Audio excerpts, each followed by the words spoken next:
Welcome to Ignite Visibility University Interview Edition, where we learn from the top marketers in the world, what drives them, their mistakes, their wins, and secrets to success. This podcast is brought to you by Ignite Visibility, one of the top digital marketing agencies in the nation. Okay, everybody, welcome to Ignite Visibility University. Today, I am so excited. I have Jay Abraham. And Jay Abraham, if you don't know who he is, he's founder and CEO of the Abraham Group. And he's recognized as one of the world's most successful impact marketing strategists, business innovators, entrepreneurial advisors, and mentors. And he's a master of revenue and performance enhancement and acceleration. So Jay has spent the last 30 plus years solving problems and significantly increasing the bottom lines of over 10,000 clients in more than 400 industries worldwide.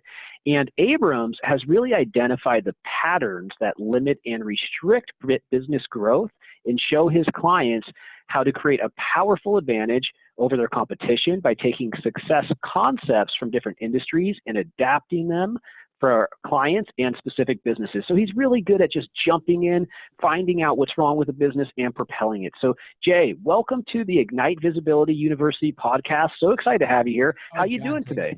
I'm good, and that was very gracious. I wish my wife could hear that. She might not yell at me for taking not the garbage out all the time. So it'd be good. Thank you very much. I'm doing great. Beautiful day. It's Friday. We have an office right on an airport runway, and we watch on Fridays. All the wealthy entrepreneurs have all their World War II planes and their biplanes, and it's joyous to watch them all happen. So it's a great day. Great day. Beautiful day. Gotta love a Friday. And, you know, I'm just so excited to talk to you today. We have so many mutual connections, newer for me. And I think the first thing I want to start with is what's new with you? Like, what's your current role? And after so many years of success in the marketing field, you know, what are you up to nowadays? Well, it's a great question. And I'll tell you what we're not up to, which is interesting. We're not selling very much stuff.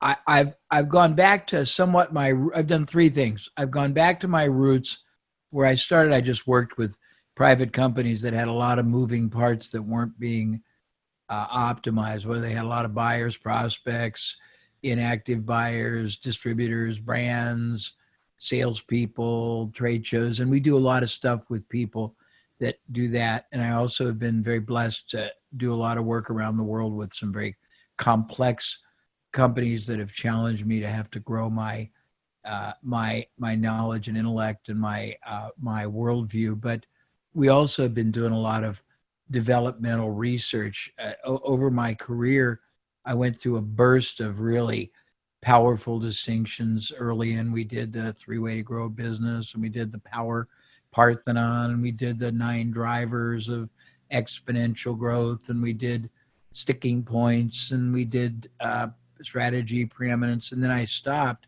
And in the last couple of months, I've gotten very, very focused on 3 or 4 other distinctions, which are worth titillating, and then we can talk about it if you want to, John.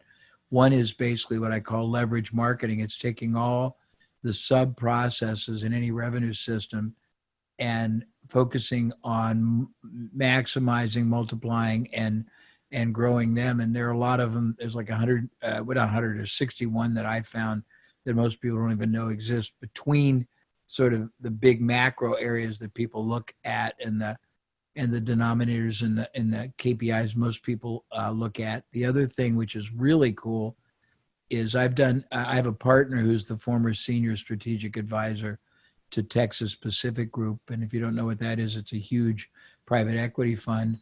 And he and I have been working on a concept that I think is utterly important for everyone to understand. It's called relevancy rules, and the concept is dual. It's a double entendre. One is acknowledging that the foundational font of everything that happens in our personal or business life has to do with relevancy. Things I say or don't say, things I do or don't do.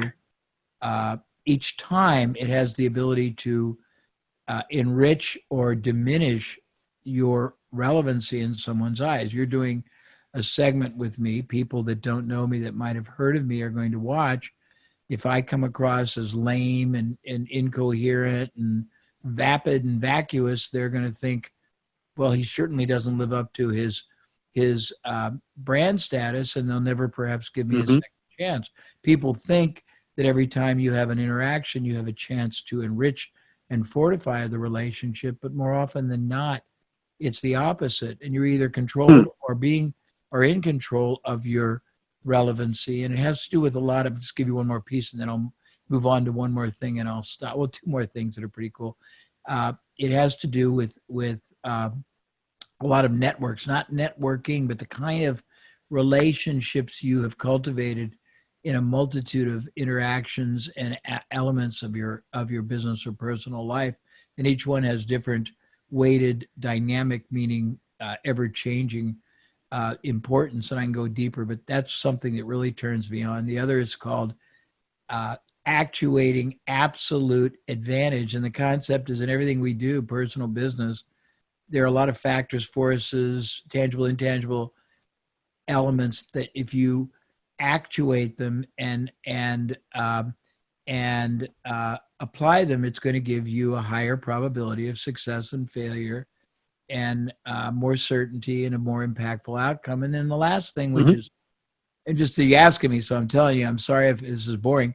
The last thing is what I call I love it. beyond exponential, and this is really cool. And I'm gonna frustrate myself. I've always talked about the fact that each one of the stratagems or categories that I've created gives somebody the ability to produce geometric or exponential gain, but that because I've done maybe 10 different categories, each one is like it's exponential on exponential on exponential, and I could never really understand it. And finally, one day I looked it up, and in fact, there are 5 or 6 levels beyond exponential that you can get to, and mathematically, that they're, exponentiation is one. That's the one we're talking about. Then it's pentation, hexation, another with a P, and then octation, and they're mathematically so big and they're so hyper operational that they don't even compute. They're off the chart. And I'm not trying to be esoteric, but if you think about it,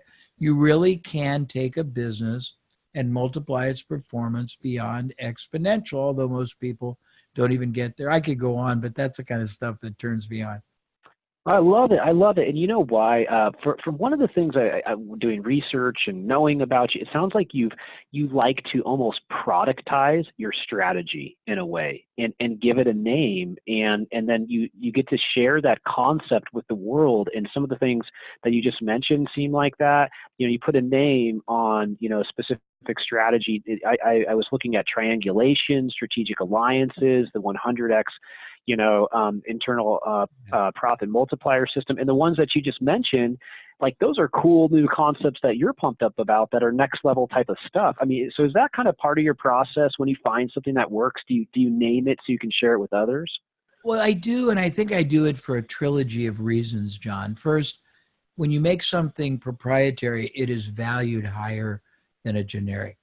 Number two, it has more import in the mind's eye of the audience it's intended for. And number three, it has endurability as opposed to just sort of dissipating. So, over my life, I've been blessed because early in I was very accelerated. Then I probably was a little bit delayed because I talked to you. I'm not as active online as I am in a multitude of other areas. And over the last few years, I've gotten more accelerated just because I've gotten introduced to so many much more elevated and sophisticated ways of thinking. And I'm not trying to be arrogant or rude. It's just that I've gotten exposed to so many cool things. And when you try to distill it and process it, exciting because you can torque it down and lowest common denominator, finally explain it to somebody. And it gives them enormous power and growth potential. When we did the 3-way to grow business model, nobody had ever explained how simple you can harness geometry and how much easier it is to grow exponentially than incrementally. When we did tunnel vision versus funnel vision, we were able to show people that the majority of their competitors and themselves were all following the herd. But if you borrowed a multitude of successful approaches from outside an industry and combined them into a hybrid nobody else had, it gave you the power of the one-eyed man in the land of the blind. And yeah, I've always given whatever my distinctions were a proprietary name for two reasons. One, I wanted them to have legacy value, whether I benefited or not, because I thought that the entrepreneur, small, medium, large, they're an endangered species. They are they're the foundation of all that's good about capitalism, all that is, pardon me, worthy about challenge, fulfillment, creation, value. And I think they need all the help they can get. And if you give them devices that have powerful, reverent sort of names to them that they can really associate with, I think it motivates them more to utilize them and to believe in them. But that's just my belief. Oh, I absolutely love it. I absolutely love it. I actually went through a similar process at my company not too long ago where we try to productize a lot of the strategy, and it was very good. It brought in a lot of clarity. Nothing compared to the body of work that you have from doing this for so long and in so many different settings. But John, I'm a lot older than you. I'm just starting. I'm just starting, but you'll have more. Yeah, someday I'll keep at it. Now, my my question would be though, like when you think back at like and forward, maybe it's something you just made, or maybe it's something from the last from 30 years ago. Is there any of those strategies that you think, oh, that one's my favorite? Are there like a top 5? Is there a top 5 hit list that when you meet like a new business owner, say we just met, which we just did, but you're John, I want to improve your business. I recommend you look at these couple because those are kind of fundamental type of things. Are there ones that you go to more than others? Yes, and they would be the two variations of 3 ways to grow a business. There's a basic one, there's an advanced one, the Power Parthenon, strategy of preeminence always. Those are the default ones that I would start with. And then depending on the company or the business or the challenges, I could navigate a lot of different ones. But then I go into always leveraging up the impact points or the performance enhancers that exist, and there's a ton of them. And then it gets a mix and match. I can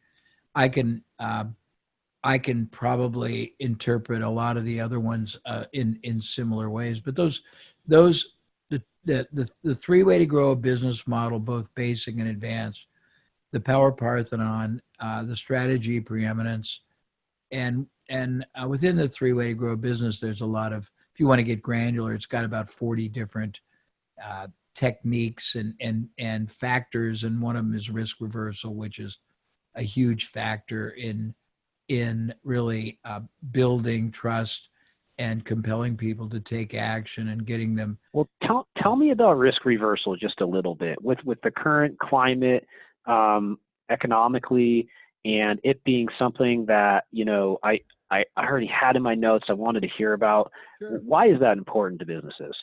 Well, it's always been important, and it's even more important today, but it's only important if you grasp not just the magnitude, but the full-on psychological requirements of articulating and personifying it today. When I started, nobody understood it at all, and it wasn't original to me, but I discovered it and rediscovered it. Give it fair, fair ascribing it to other people. But my whole understanding of it was anytime 2 people, John, come together to transact anything, business, romance, fraternity, community, one side is always consciously or subconsciously, a lot of people say unconsciously, but that means you're in a coma, implicitly or explicitly, knowingly or unknowingly, asking the other side to take on all, more than all, a portion of the risk. And the risk can be manifold. In a relationship, if it's business and they want to use you or hire you, they have to believe you're going to pay off and give them an ROI or be a contribution to the business. If it's romance, they have to feel like you're going to make them happier, better, more secure, or it can be physical, sexually fulfilled, whatever it is. If it's community, that you're adding, if you're in politics, that you're going to do better for the community or the whoever the majority of weighted voters are. If it's fraternity, that your friendship is going to be rich and meaningful. It's not always understood. A lot of it is implicit. But if you can grasp what the tangible and intangible factors are, and you can either mitigate them, overcome them, or even more than overcome them, then you basically make it easier in whatever the application for someone to say yes than no. The problem today is that it's become so, it's so prevalent that it almost is just, it used to be an advantage. Today it's an unimpressive, as utilized by most people, sort of a standard of doing business. Today you have to really elevate it, I think, to a much higher level of interpretive application. And I can give you an example if you like. Yes, please. Well, when it first started, it was just 30-day money back guarantee. Yeah. There are variations of it. You can say, keep the product. You can say, we'll give you, you get a bonus with it, keep the bonus. We'll give you, $25 or things like that. Today, if you just say any of those, everybody and their brother says it, it's moot. So let's use an example. Let's say that I was selling, just because it gives me referenceable example. Let's say I was selling a supplement, and let's say it was a multi-purpose supplement.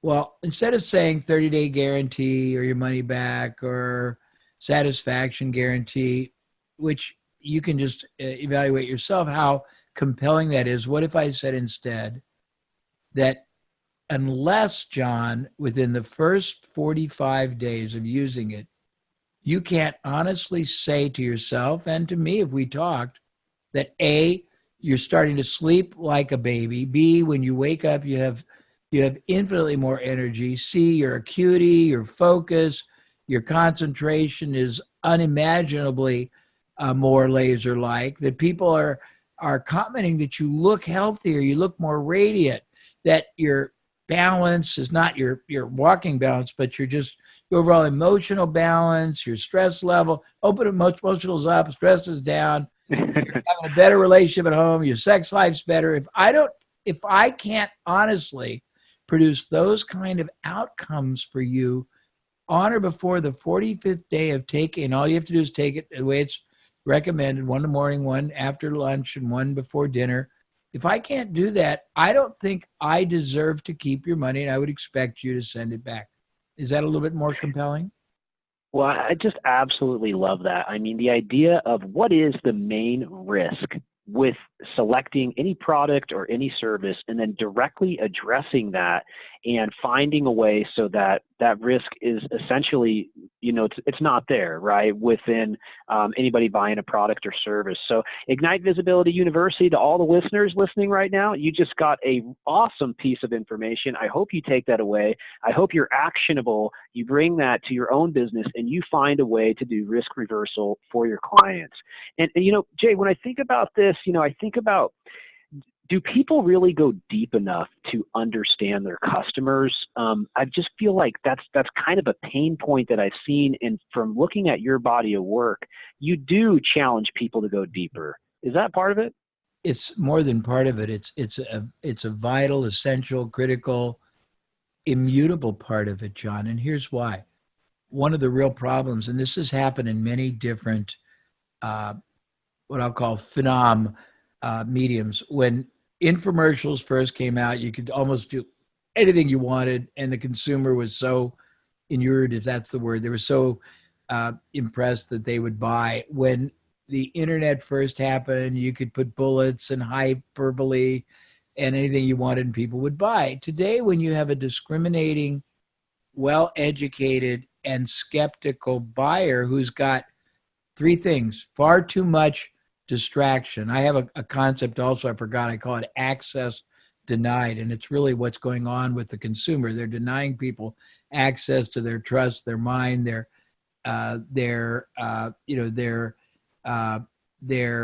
transaction. We can go into that later. But when you have that kind of an environment, you have to really have empathic, appreciative understanding for what it's like to be in their shoes. You have to examine, understand, appreciate, respect, and acknowledge to them that you know what their life is like. And you can't do that with a bunch of hyperbolic words. The greatest practitioners of marketing throughout history, they would go door to door. They would go with their salespeople. They would not just interview in a research group. They would just deal with the consumer where they were. I find it very shocking when I get a client, John. I say, okay, let's look at all the competitive knowledge you've got about, first of all, your direct competitors, online, offline. What are they doing? What's their positioning? What's their value proposition? What are the attributes they're offering? What is it about them that is superior, inferior? How do you rank? Then I ask them about alternative means, because the problem you're trying to solve or the opportunity you're trying to fulfill may be singular, but the alternative ways people have of doing it are multitudinal. And to give you an example, you might be selling, going back to a supplement, you might be selling a supplement for weight loss, but there's alternatives. They can basically watch a video, do online training, live training, portion control, buy a piece of equipment, buy a book. And then you've got the ultimate competition, which is inertia in its contemplation, equivocation, procrastination. If you don't understand all that, there's no way you can be masterful or great. You're going to be at best suboptimal. At worst, you're going to be mediocre. And even worse, you're going to be unsuccessful. I don't know if that. I absolutely love that. No, it's great. And one of the things I see, we get in so many different types of clients, and some people will just throw up a product and just expect it to sell, or offer a service and just expect it to, but if you really take the time to understand your customer, to get into those exact pain points, to, risk reversal, not only is that going to help with your online marketing and the way that you're actually putting content on your pages and addressing those things, it'll help your sales reps, it'll help your traditional marketing, it'll help the business in general, it can also help with internal workflows. And I just think that's great information for all of our listeners. And, one of the things that I think about a lot is this concept that you have on this idea of relationship capital. And I find that to be important in business, but I was wondering if you could just explain that a little bit to us, and why that's something that's important to you, and how business owners can take more advantage of that.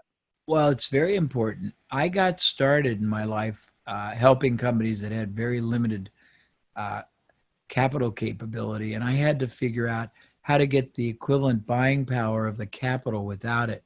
I call it now the unlimited checkbook.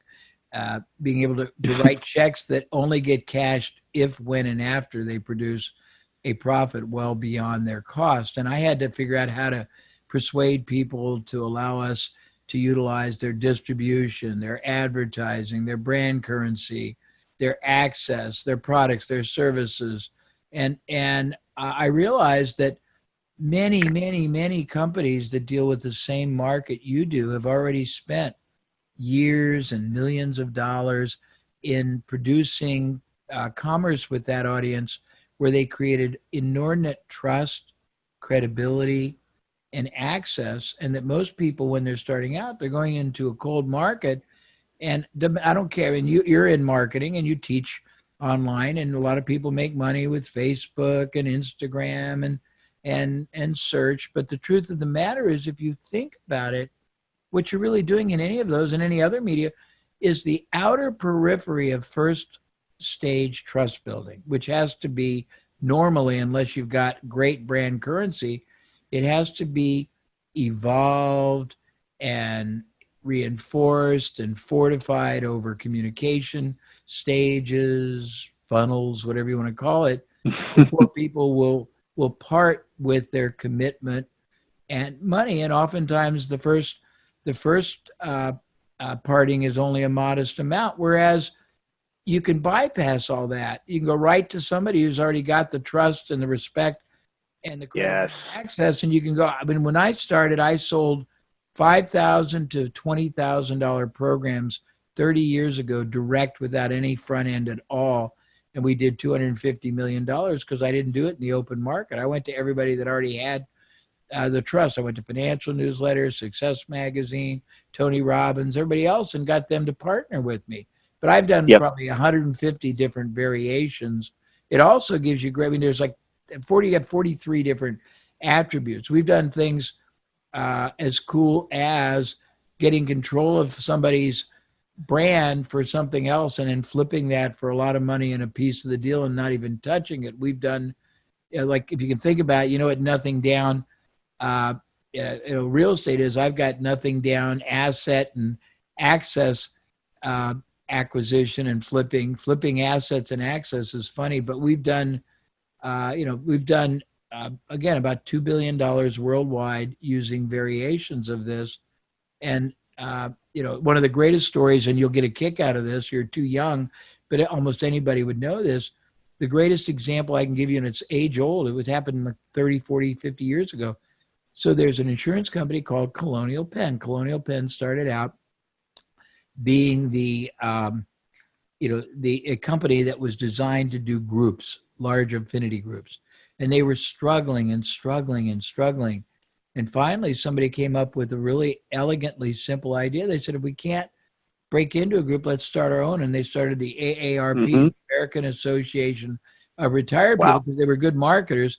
They made money up front on the membership. It became a profit center, but it became the host, if you will. I've got another concept called host beneficiary. It's a derivative of this, for billions and billions of dollars of insurance sales. But I built a company that did $500 million a year for a client using newsletters, goodwill, trust, and relational capital. The product that's very prominent right now, Icy Hot, I was involved in the beginning, and we had no money, and we persuaded 1,000 radio stations, television stations, magazines, newspapers, companies selling products to elderly, and that profile to allow us to run ads and only pay for results, to run inserts. But yeah, I mean, I've got so many ways to do it, and it's allowed me to, my whole brand would be nothing if I didn't have the benefit of helping people and then having them trust me enough to allow me to utilize their brand currency, their distribution channel, their access vehicles, their affinity, goodwill, and trust. And anybody can do it at any level. I can go on, but it's worth, I mean, think about this. You can access millions, tens of millions, hundreds of millions of dollars of other companies' investment, tangible and intangible, years of their effort, millions of dollars of payroll they have, facilities they pay for, and get total ethical advantage of that instantaneously if you understand how to do it. And it's pretty powerful. That's the key. I love that. Ignite Visibility University, another amazing piece of knowledge, and really the key to exponential growth in a lot of ways. The other day, I was speaking to somebody who's a friend of yours, Jay, and he mentioned to me, I said, I'm looking to basically get in front of more businesses that have, hundreds to thousands of locations. And he said, well, who is already connected to those people, right? Who's a consultant who already has all of those connections? How can you reach out to that person? And so that kind of channel sales, that exponential growth, getting into one pocket. And I will say the one thing that takes a little bit, that not everybody has, but you need to have in business. You need a little bit of courage. You need a little bit of confidence. You need a little bit of scrappiness, I think that's a little bit of a part of it as well. Would you say it takes a little bit of that? It does, but it also takes, a very, and this is what most people don't understand, it takes a realization that unbeknownst to a lot of companies and a lot of organizations and a lot of media, they have a bigger problem than you do. Your problem is to try to do some kind of a collaborative transaction with them. Their problem is they've got sunk cost and relationship. They get a finite yield, They don't realize that, there's all kinds of ways that they can benefit so much more from adding non-duplicative, what I would call expansive revenue. I'll give you an example. Many years ago, and it's not as as doable today because it's changed, but when I first started working with Tony Robbins, he had a finite number of training offerings. He went all the way up to what was called Mastery University. It was a 10-day program that was an integration of everything: business, finance, relationships, health. And that was all he had. There was nothing else above that. There was no platinum group. There was no business master. There's no advanced business mastery. So I went to him and I said, give me everybody who's already bought everything else you got to sell them. You got nothing else to sell. You got a sunk cost. And he had 10 or 15,000. And these are the people that bought everything out of the 200,000 or 300,000. And those 200,000 or 300,000 were the ones that bought all the back end after Guthrie Ranker had spent $50 or $100 million of their money building Tony's tape buyers and CD buyers originally for Personal Power. And I got access to the core of the core for nothing but giving Tony a share. And the first time we mailed, it wasn't online. It was old days. We mailed 15,000. If that was the number, it cost $7,000 and we brought in 9 million. That's the power of relational capital. But he endorsed it. Does that make sense? Oh, I absolutely love that. And thank you for the work that you've done with Tony. We all appreciate him. We all appreciate you. And, he's just a great client, and we absolutely love him. And, so you've got all these great concepts, and I don't want to take too much more of your time. I really just appreciate you being here and sharing. And I just think people are going to learn so much just from those few core concepts. And if they're actionable, Ignite listeners, if you make them actionable for yourself, you're going to see success. So there's a couple things that I find interesting. You have these two concepts, and one is triangulation, and then you've got this 100x internal multiplier system, profit multiplier system.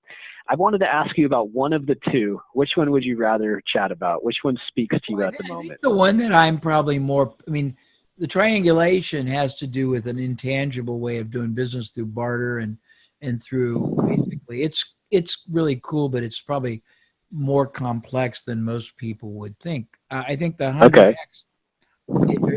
if I'm thinking the right thing, I think you'll get a kick out of this. So I know a lot of the people in the very high techno world.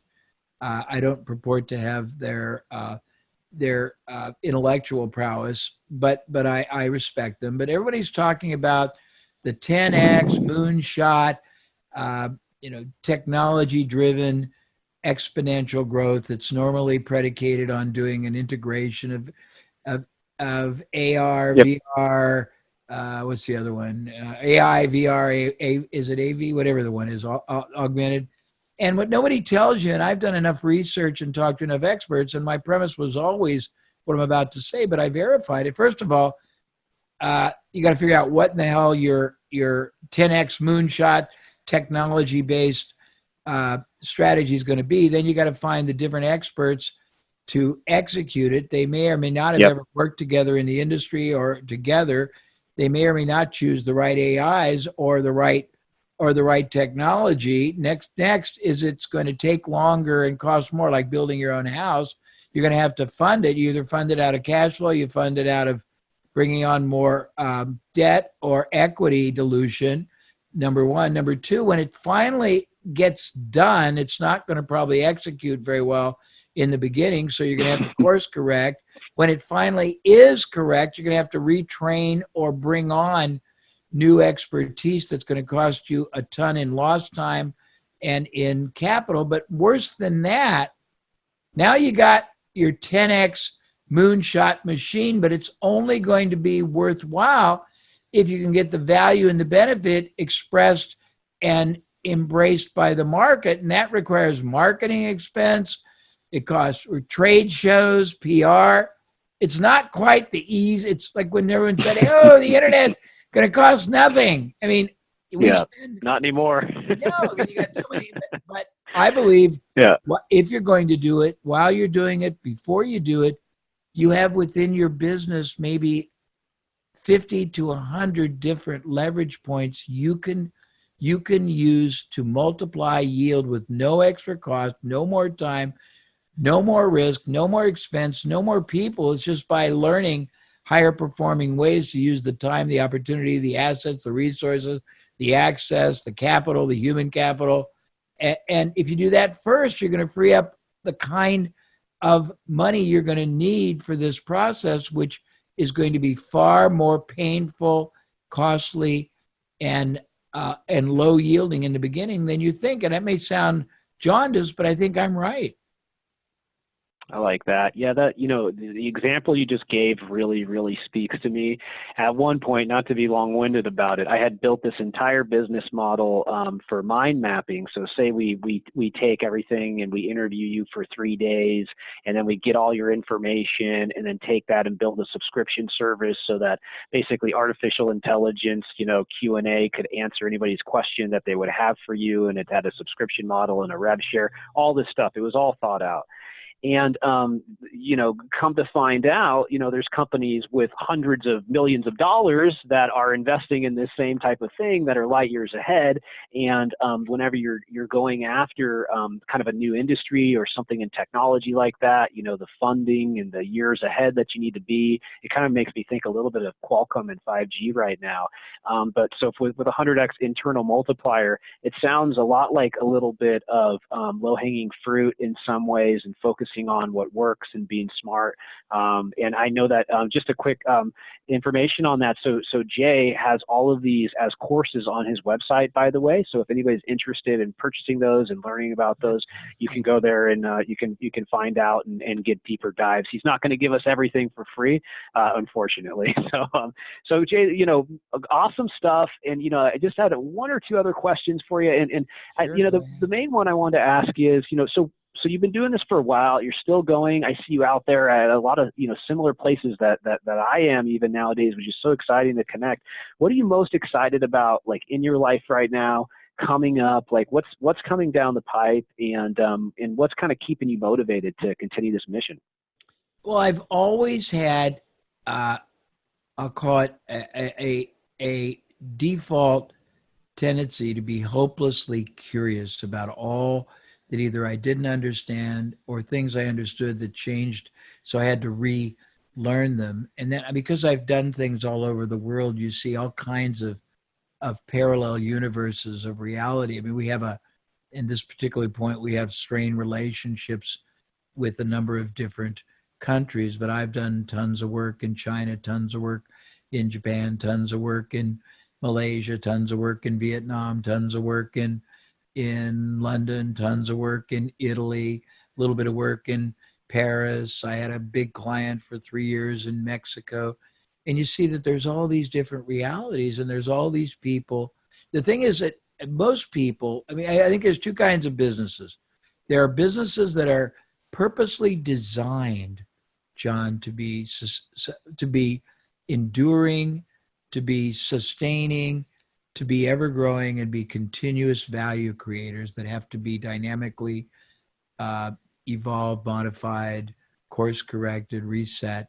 And then there are unfortunately a dearth of promotions that are short-lived, that they're lifestyle, but I think the people doing it are in it for a short run. And when that saturates, they're going to go to the next thing. I have a lament, which I will share you, and I hope you agree, and I'm not going on the wrong side of your turf, but I have a great belief that the majority of experts selling one-trick pony tactics are dangerous to the long-term health and wealth of the buyers, because they're not really teaching you to build an integrated, strategic, multi-foundational business. They're saying, okay, this strategy, this tactic is going to make you all this money. And what typically happens, John, in the beginning, the first in do get an advantage, but the sellers of the tactic aren't trying to sell a few first in. They're trying to sell, 100,000 or 500,000. So it becomes marginalized. At worst, it doesn't work. At best, it becomes a standard everybody has to follow. Then you got to find the next strategy and the next strategy. And I think that's a losing process.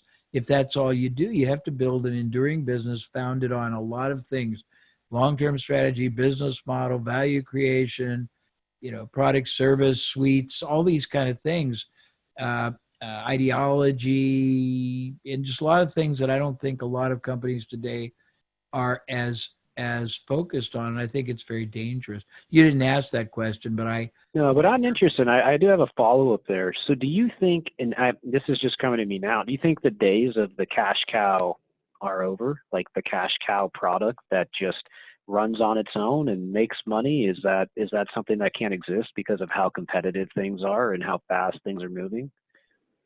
I was watching a double presentation, one at Peter Diamandis and another one at a very, very high level hedge fund program that I went to, and they had the same gentleman there. I'm trying to remember his name. It's Kai-Fu Lee, I think, and he's the guy that wrote a book on AI. And he was saying that IP isn't even relevant anymore because you can buy on the street in Shenzhen, China, for $10-20 something that'll do the same job as creating your own proprietary solution for 500,000. And so I think it's going to require constant ability to be very fluid in your ability to keep taking one. If it's one product, it's got to be something that's so defendable. And I don't think many products are defendable for three reasons. One, they get knocked off. And two, there's so many different ways to, as I said, a problem or an opportunity may be singular. Let's say you wanted to make more money. Well, you can start a part-time business. You can buy a franchise. You can get retrained. You can become a real estate investor. You can do stock. You can fund somebody else. There's a lot of options. I don't know pun intended.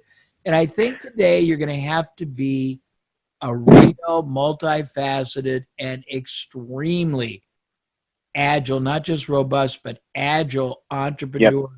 And entrepreneurship is not about just selling. It's about constant value creation, constant provision of decisively desirable and uniquely incomparable experiences. And it's about products and services either performing or having enough static value that people really relish and revere them. And I think most people have to do a lot of what I'd call re-education, because I don't think those attributes and those skill sets are well understood. That's my opinion. I absolutely agree, and I love the way you put it. And I just feel like in the modern day climate, move quickly or die, and it's a huge competitive advantage for smaller companies and a threat to larger companies. But the larger companies have more sustainability, and it seems to me that a lot of cultures are changing in that way so that they can stay kind of caught up to some of the innovations that are happening. It's so, Jay, last question. Yes, sir. Yeah, last question I had for you today. Where can people find out more about you? Where can people follow you online? Where's the best place to check you out? Well, the best place, I mean, if somebody goes, we have a website, which is abraham.com. And John, long ago, I realized that because I'm a little bit heady priced for most people, and a lot of people who are small, upcoming entrepreneurs can't afford me. And so we give away 800 hours of content and thousands of pages of material. And every time I do a keynote, they're always different. So a lot of people will never share their keynote because they only have one or two, but we never do the same. So we have 20 or 30 keynotes, and we have 4 books, and we don't even ask right now for an opt-in. And believe it or not, it doesn't sell anything, which is probably stupid, but we have that. We have a really cool documentary on me, which is pretty compelling, with Tony and Damon John and Ramit Sethi and Dave Asprey. And then we have products and programs. And if anybody's large enough and has enough moving parts and a real business, I'm always interested in looking at it to see if I can add enough value that it merits some kind of a longer term private advisory sort of an association. I do what I call masterful collaborative long-term thinking, which is different than just mere consulting, and it's different than mentoring. It's very integrative, but yeah, I'm always interested. But this is I hope I gave enough value today. But yeah, anything anybody wants, they can get most everything gratis without even having to opt in if they just go to abraham.com. And we have a hilarious subsite called 50 Shades of Jay, and it's pretty funny. It's got just an amazing spectrum of materials, resources. But yeah, I hope this has been good for you. This has been awesome. And everybody go to abraham.com before Jay starts charging you for all that stuff or throwing up an email capture, because it'll probably happen someday. But anyways, so thank you so much. Thanks for dropping some knowledge with us today, and we'll talk to you soon. Thanks, Jay. My pleasure. Thank you for the privilege. I appreciate it.